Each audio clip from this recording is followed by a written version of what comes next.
Hello everybody and welcome back to the Jake's Saucy Stuff channel, and today we're back with the drift. Now after my long rambly episode previously, we are going to be going with basically plan B. So what we're going to be doing today is ripping out our R9 Slim receiver, installing our TBS Diversity RX, which annoyingly you don't have to buy antennas for because it has like the crappy ones with it. Whereas you can have a Nano SE, which is the single aerial one, which comes with a cable. Make a Diversity SE, please. Whoops, I shot some shit everywhere. Right, yeah, these are the crap aerials. Well, to be fair, I don't know if they're crap or not, but I'm gonna use proper ones. Very similar to how this is set up, although it isn't the nicest or neatest in the world. So I'm going to take out the R9 Slim that's in here. We can also have a bit of a comparison between a Slim and a Diversity then. I'm going to get the Diversity soldered up, get the correct aerials on it, get it bound to my Radiomaster. I'm going to have a new model on the Radiomaster. I'm not going to copy the model over. I'm going to use a brand new model to start from scratch. I'm then going to plug my Maytech, which one is this? The F411 SE into iNav, and I'm going to flash it with whatever the latest beta, however you want to pronounce it, of iNav 3.0 is. Because so far I've not seen anyone have any critical issues with it. So we'll start how we need to go on. And then for actually setting it up, I'm going to be following Payless 360's videos. By all accounts, the setup between the 2.5, 2.6 isn't much different from 3.0. 3.0 is more like algorithm changes and tuning changes, which we can get into later. We just need it to fly in the air to begin with, please. But yeah, first of all, let's get it on the new radio, and then from there we can look at getting iNav. So let's start ripping out this. Okay, well, I've already changed my mind slightly. I'm not going to be putting another Diversity receiver in this. I'm going to use a good old Nano SE. The reason why is because trying to fit this antenna is a problem. I have to have the wings off this. If I was able to keep the wings on, I'd probably put this antenna on top of the wing and like tape it to it. But otherwise it's going to be a nightmare. And I've seen people get plenty of distance using just an aerial. I think someone even had it across here, pointing like that. Actually, what I think I might do is quickly have a quick watch of Matthew Ogborn's videos on the drift, see where he has his antenna, and go from there, because I know he's done maybe not distance but at least time in the air, I guess. We'll see. But I'm just kind of thinking it'll look a bit neater and stuff like that, so I might have a quick look into that, and then we're going to decide what we're going to do. I have removed some bits, like I had these on here to stop them getting blown back into the prop. That's one of the problems with the video transmitter being all the way up in the front. This had to be sort of all the way at the back, and then we got this in the middle. It's hard.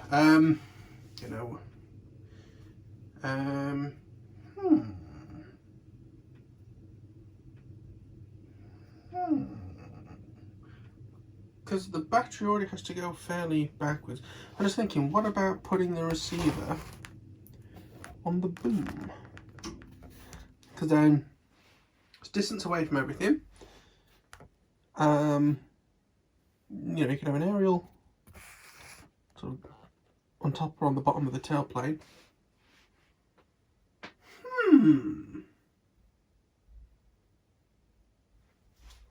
There's no hole.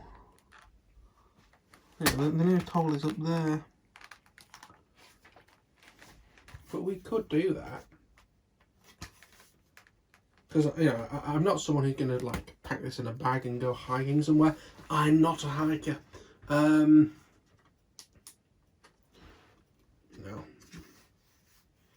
Maybe that's an option. There's about as much carbon in there as there is in other places.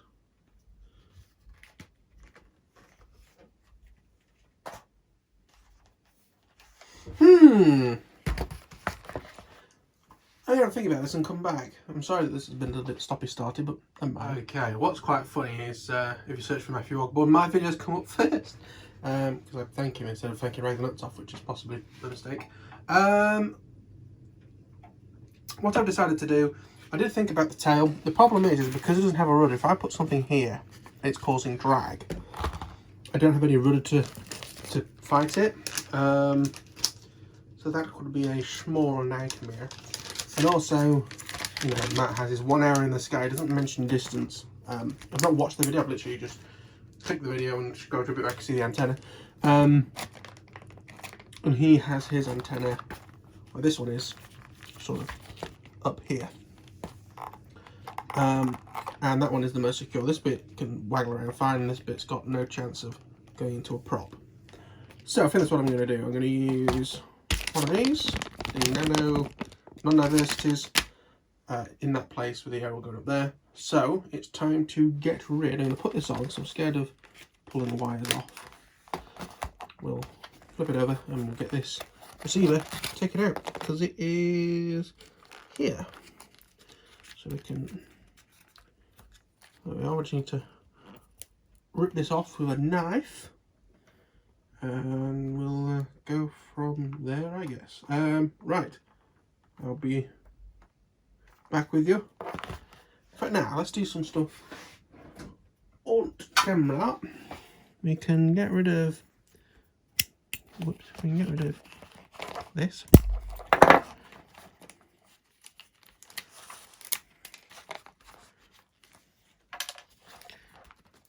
Need a knife.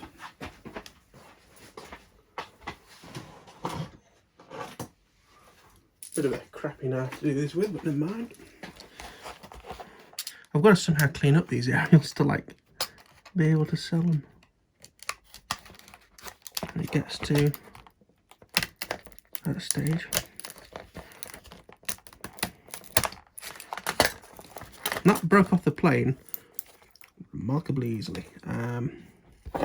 Need to do this one on here as well.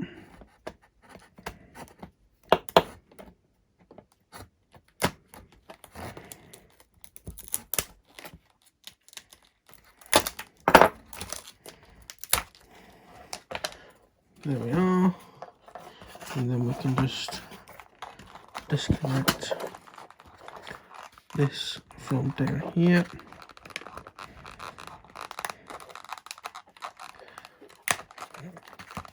Boop. Gone, taken out. It can now go upstairs to my room so that it can probably tidy up before I take it upstairs, but we can then get that tidied up, ready for being sold. So, Drift, I'd like to meet your new receiver. The thing is that this one is going to be just flown around. There's no real reason for it to have two antennas, because it's not going to be going through trees or anything, which is the reason why the Easy Glider has it. It's not going to be loops and rolls where, you know, an aerial that's like this is suddenly going to be like this or anything like that. This is certainly not that plane. So we'll keep with that. That diversity can go in something super nice, like the Mini Draco the Fun Jet, which I will build when I know what I'm doing flight controller wise.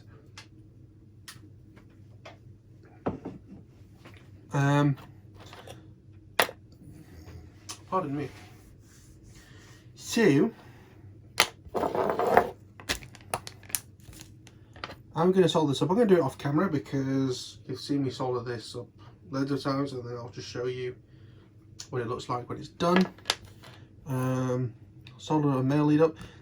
I mean, it's going to be sat like that, really, so it can have as short as it needs. Plus antenna on there, whatever. Servo lock. I'm probably going to swap that out for a better one because that's the sort of crappy side ones that break all the time, for example. Yep, so I'll get that soldered up, get that installed, and we shall proceed from there. Right, well, I've had a real problem getting to this point, I made the mistake of unplugging the receiver while it was updating the firmware, and that somehow deleted my model file. So, the way that OpenTX works is that you have a folder of models. It's like model1.bin, model2.bin. They're all there. And even though this radio should have only have had 4 models on it, there was 10 models in there because when you delete a model, it doesn't get rid of your bin file, it just deletes it out of the menu. What's in the menu is in your radio folder on the SD card. There's then a models.txt, and in there is all the models that actually display on the menu. So my models were all there. It just got rid of that models text file, wiped it or did whatever. I think it deleted it, and then when I turned it on, it remade that file for us. So I had to plug it into the computer, manually just go model1.bin, model2.bin, added them all in, found the ones that I actually needed, delete the ones that I didn't, put the card back in, and it's like model 2, model 1, model 2, model 7, model 8 were the only ones that I needed. Got rid of the other models so I don't get confused. And now everything should work, fingers crossed. So, installing this receiver, I'm going to put our safety lock on. Decided to upgrade it. Yeah, I'm treating you nice, iNav and Drift in general. Don't bite me on the arse for being nice. And what I'm going to do is I am going to install this sort of here, as high as possible. Bit of glue on. Can I? Bit of glue and a bit of tie wrap on this blue bit, and we'll go from there.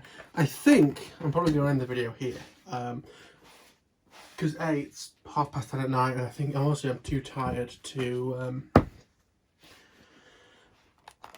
start with iNav. We'll try it another night. I've got 2 days off after tomorrow, but if I can get the receiver in, then we are all ready to begin the shenanigans of iNav. And again, it'll be iNav 3.0 with the sort of beta version, if you like, because that's what's available now on May the 20th. God knows when you'll see this. I don't know what order I'm going to do stuff in. But yeah, I'll probably get this in and I can actually go upstairs, and what I do is I edit videos and then I can set them going while I'm at work tomorrow to render out.